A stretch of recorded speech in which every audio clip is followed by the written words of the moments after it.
વાત કરીએ મહત્વના સમાચારની સાથે તો મહત્વના જે સમાચાર મળી રહ્યા છે જૂનાગઢ માંગરોળ બંદર પર બોટોનો જમાવડો જોવા મળી રહ્યો છે। જે મહત્વના સમાચાર માંગરોળ બંદર પર 2500 જેટલી મોટી બોટો આવેલી છે। તો બોટોનો જમાવડો જોવા મળી રહ્યો છે જૂનાગઢ માંગરોળ બંદર પર। વધારાની બોટોને દરિયાની અંદર એન્કર પર રખાઈ છે।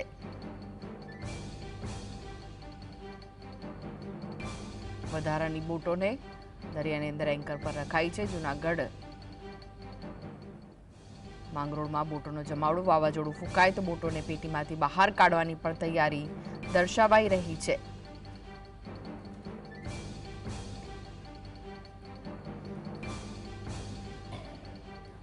તો વધુ વિગતો માટે જોડાઈ ગયા છે સંવાદદાતા સંજય। જે રીતે વાવાઝોડાનું એલર્ટ આપવામાં આવ્યું છે બોટોને પણ લાંગરી દેવાઈ છે, શું વિગતો મળી રહી છે?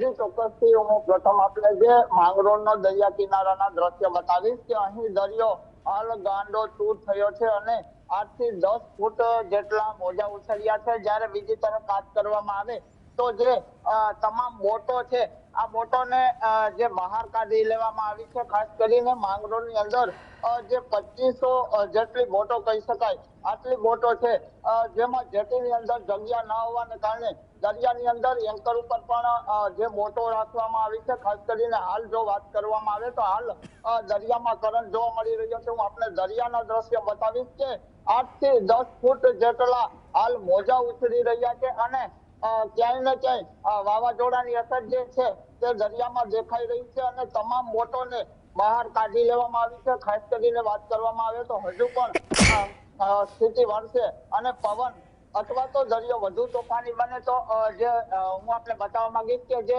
જેટીની અંદર જે બોટો છે જેમને પણ બહાર કાઢવા હાલ તંત્ર દ્વારા તૈયારીઓ દર્શાવવામાં આવી છે। ખાસ કરીને વાત કરવામાં આવે તો હાલ માંગરોળના દરિયામાં જે કરંટ જોવા મળી રહ્યો છે જેને લઈને જે બોટો છે તેમને સુરક્ષિત રીતે રાખવામાં આવી છે અને ક્યાંય ને ક્યાંય તેઓમાં નુકસાન ન થાય બોટોની અંદર તેને લઈને ક્યાંક ને ક્યાંક તંત્ર દ્વારા ક્રેનની પણ તૈયારીઓ કરવામાં આવી છે અને બોટોને વધુ પરિસ્થિતિ વણશે તો બહાર કાઢવા હાલ તંત્ર દ્વારા તૈયારીઓ છે।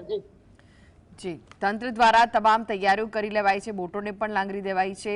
ત્યારે જે શહેરની જે પરિસ્થિતિ છે તેને કેવી રીતે પહોંચી વળવામાં આવશે? આમ તો વાવાઝોડાનું સંકટ ઓછું થયું છે પરંતુ તેમ છતાં પણ ખાસ કરીને વાત કરવામાં આવે તો જે દરિયા કિનારાના ગામડા છે ત્યાં જે પવન વધારે હોય તો પ્રભાવિત થઈ શકે છે અને આ દરિયા કિનારાના ગામડાઓમાં સાયક્લોન સેન્ટર છે। હાલ સાયક્લોન સેન્ટર જે છે તે તૈયાર છે કે કેમ તે પણ હજુ સુધી તંત્ર દ્વારા જાણવા મળી રહ્યું નથી, પરંતુ જે રીતે વાત કરવામાં આવે તો જે હાલ જે સાયક્લોન સેન્ટર છે જે સાયક્લોન માટે પણ તૈયાર કરવામાં આવ્યા છે, પરંતુ જે રીતે હાલની પોઝિશન કોઈ જાણવા મળી શકતી નથી। જી, આભાર સંજય સમગ્ર માહિતી